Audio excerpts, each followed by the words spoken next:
আসসালামু আলাইকুম রহমতুল্লাহ। সম্মানিত প্রিয় ভিউয়ার্স, আজকে আপনাদেরকে একটি আধ্যাত্মিক আমল শেখাবো। পানির গ্লাসে জিন হাজির করে হাজিরা দেখানোর আমল। ভিডিওটির সঙ্গে থাকুন, শিখুন, আপনি নিজেও করতে পারবেন, টেনে টেনে দেখবেন না। ভিডিওতে অবশ্যই একটি লাইক করুন, যারা নতুন দেখছেন সাবস্ক্রাইব করুন। শুরু থেকে শেষ পর্যন্ত কি করতে হবে জানতে ভিডিওটির সঙ্গেই থাকুন। পানির গ্লাসে হাজিরা দেখার জন্য আপনাকে যা করতে হবে, প্রথমে আপনি পরিষ্কার পরিচ্ছন্ন হবেন এবং উজু করে পবিত্র হয়ে নেবেন।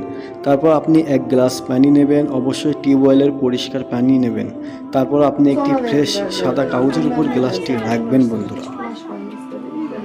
আপনি আমলটি করার আগে মনে মনে নিয়ত করে নেবেন, আজকে আমি হাজিরা দেখার জন্য আমলটি করছি। তারপর আপনি 11 বার দরুদে ইব্রাহিম পড়বেন, 3 বার আয়াতুল কুরসি পড়বেন, 3 বার সূরা কদর পড়বেন এবং 3 বার সূরা হাসরের শেষের 3 আয়াত পড়বেন।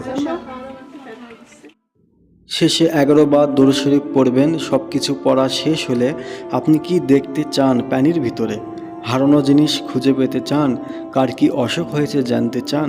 বা কারো যে কোনো বিষয়ে জানতে চান?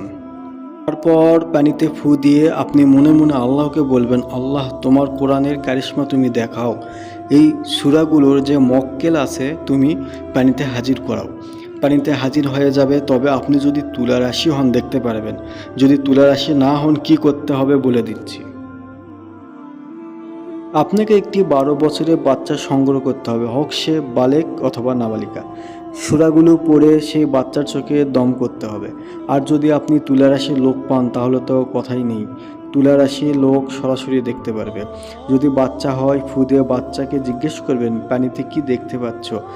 তখন বাচ্চা সব বলে দেবে। আপনি যা জিজ্ঞেস করবেন, কি জানতে চান, বাচ্চার মাধ্যমে জিজ্ঞেস করবেন।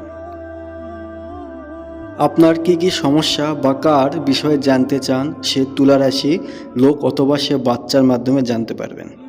অবশ্যই এক দৃষ্টিতে পানির ভিতরে তাকিয়ে থাকতে হবে বন্ধুরা। আর আপনি যদি দেখতে চান তাহলে কি করতে হবে বলে দিচ্ছি। আর আপনি যদি নিজেই দেখতে চান তাহলে আপনাকে এই কাজগুলি করতে হবে। আপনাকে 41 দিন রাত 12টার পর এই আমলটি করতে হবে। আয়াতুল কুরসি 41 বার, সূরা কদর 41 বার, সূরা হাসরের শেষের 3 আয়াত 41 বার 41 দিন পাঠ করতে হবে।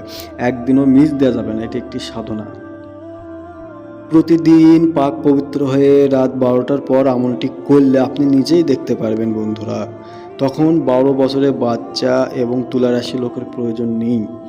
সেই সঙ্গে আপনাকে অবশ্যই নামাজি এবং ভালো মানুষ হওয়া প্রয়োজন। এই ধরনের ভিডিও পেতে চ্যানেলটির সঙ্গেই থাকুন, সাবস্ক্রাইব করুন, অবশ্যই লাইক দেবেন। খুদা হাফেজ।